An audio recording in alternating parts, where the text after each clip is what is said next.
What could you do to improve yourself?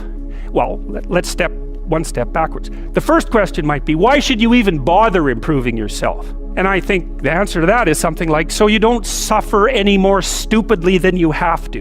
And maybe so others don't have to either. It's something like that. You know, like there's a real injunction at the bottom of it. It's not some casual self-help doctrine. It's that if you don't organize yourself properly, you'll pay for it, and in a big way, and so will the people around you. Now, and you could say, well, I don't care about that, but that's actually not true. You actually do care about that, because if you're in pain, you will care about it. And so you do care about it, even if it's just that negative way, you know. It's very rare that you can find someone who's in excruciating pain who would ever say, well, it would be no better if I was out of it. Sort of pain is one of those things that brings the idea that it would be better if it didn't exist along with it. It's incontrovertible. You get your act together so that there isn't any more stupid pain around you than necessary. Well, so then the question might be, well, how would you go about getting your act together? And the answer to that, and this is a phenomenological idea too, it's something like, look around for something that bothers you and see if you can fix it. Now you think, well, let's say you can do this in a room. It's quite fun to do it just when you're sitting in a room, like a room, maybe your bedroom. You can sit there and just sort of meditate on it and think, okay, if I wanted to spend 10 minutes making this room better, what would I have to do? And you have to ask yourself that, right? It's not a command, it's like a genuine question.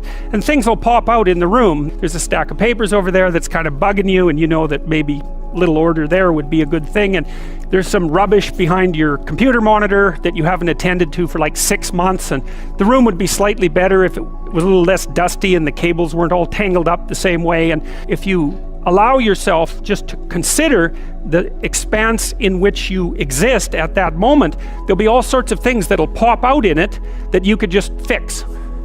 And you know, I might say, well, if you were coming to see me for psychotherapy, this easiest thing for us to do first would just be to get you to organize your room. You think, well, is that psychotherapy?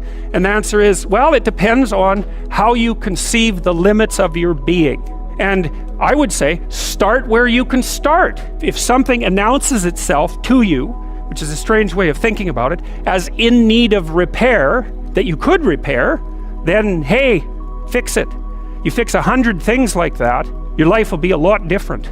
Now, I often tell people too, fix the things you repeat every day, because people tend to think of those as trivial.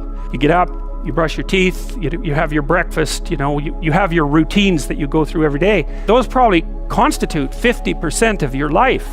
And people think, well, they're mundane, I don't need to pay attention to them. It's like, no, that's exactly wrong. The things you do every day, those are the most important things you do, hands down. All you have to do is do the arithmetic. You figure it out right away. 100 adjustments to your broader domain of being, and there's a lot less rubbish around and a lot fewer traps for you to step into. That's in keeping with Jung's idea about erasing once you've got your mind and your emotions together, and once you're acting that out, then you can extend what you're willing to consider yourself and start fixing up the things that are part of your broader extent. Now, sometimes you don't know how to do that. So you might say, imagine you're walking down Bloor Street and there's this guy who's like alcoholic and schizophrenic and has been on the streets for 10 years. He sort of stumbled towards you and incoherently mutters something. That's a problem. It would be good if you could fix it, but you haven't got a clue about how to fix that. You just walk around that and go find something that you could fix, because if you muck about in that, not only is it unlikely that you'll help that person, it's very likely that you'll get hurt yourself. You know, just because while you're experiencing things announce themselves as in need of repair doesn't mean that it's you right then and there that should repair them. You have to have some humility.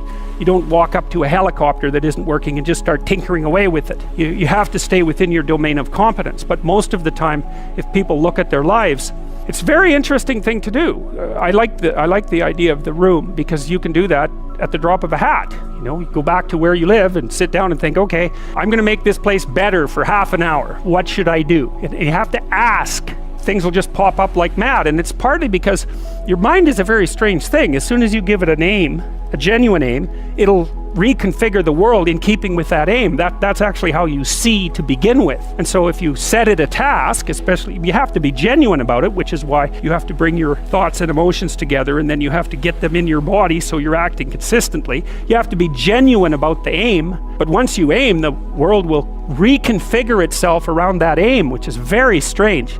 It's technically true. You know, the best example of that, you have all seen this video where you watch the basketballs being tossed back and forth between members of the white team versus the black team, and you're doing that, a gorilla walks up into the middle of the video and you don't see it. It's like, if you thought about that experiment for about 5 years, that would be about the right amount of time to spend thinking about it. Because what it shows you is that you see what you aim at. And that, man, if you can get one thing through your head as a consequence of even being in university, that would be a good one. You see what you aim at.